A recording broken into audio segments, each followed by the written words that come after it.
بسم اللہ الرحمن الرحیم احمدہ ونصلی ونسلم علی رسولہ الکریم۔ پنجاب اسمبلی میں پاس ہونے والے بل کے حوالے سے اہل تشیع حضرات کی مقتدر قیادت سے جو گفتگو ہوئی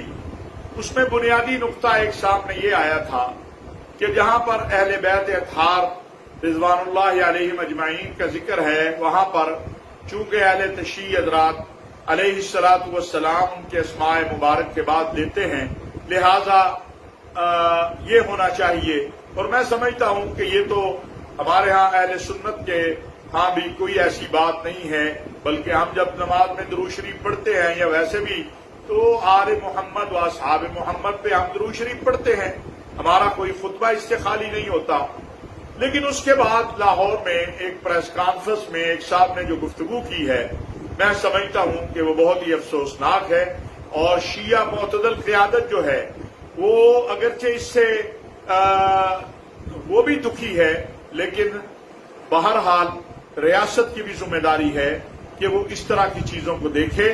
اور اگر کوئی شخص پاکستان کے اندر اس طرح کا انتشار پیدا کرنے کی کوشش کرتا ہے تو ریاست کو اپنا کام کرنا چاہیے۔ میں واضح کرنا چاہتا ہوں اور یہ بتانا چاہتا ہوں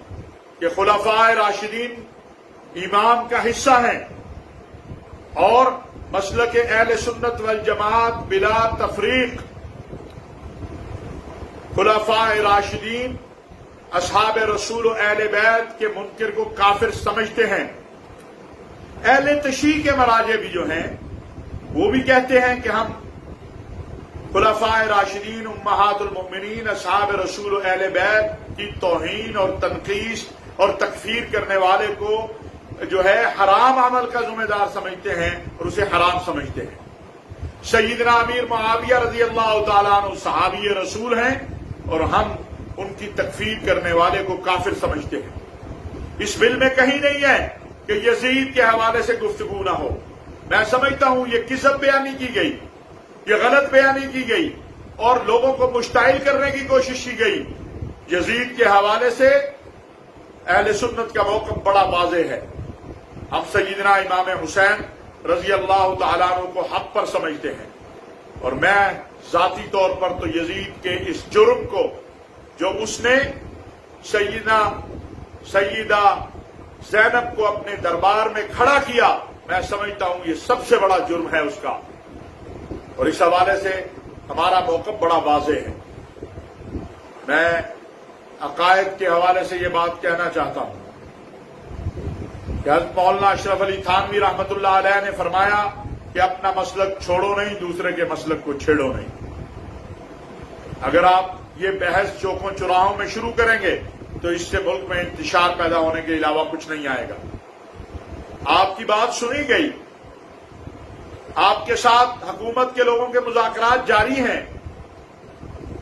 اس کے بعد اس طرح کی گفتگو کرنا، میں سمجھتا ہوں کہ اس تکفیری اور تبرعی ذہن کو تقویت دینا ہے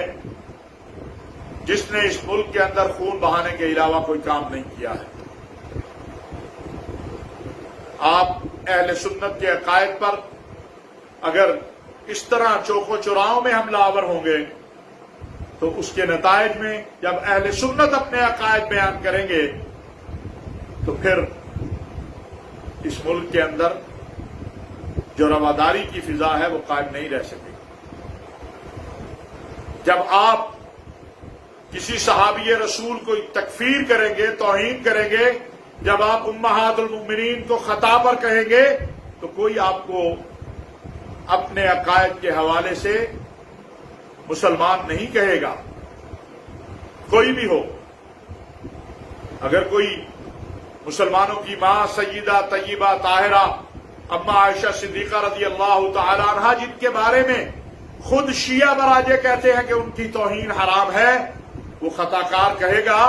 تو پھر اسے مسلمان کہتے ہوئے ہر مسلمان جو ہے وہ 100 بار سوچے گا۔ ہم نہیں چاہتے کہ اس ملک کے اندر 80 کی اور 90 کی دہائی واپس آئے۔ مجھے دکھ سے کہنا پڑتا ہے کہ یہ جو کل کی پریس کانفرنس ہوئی اس میں جو انداز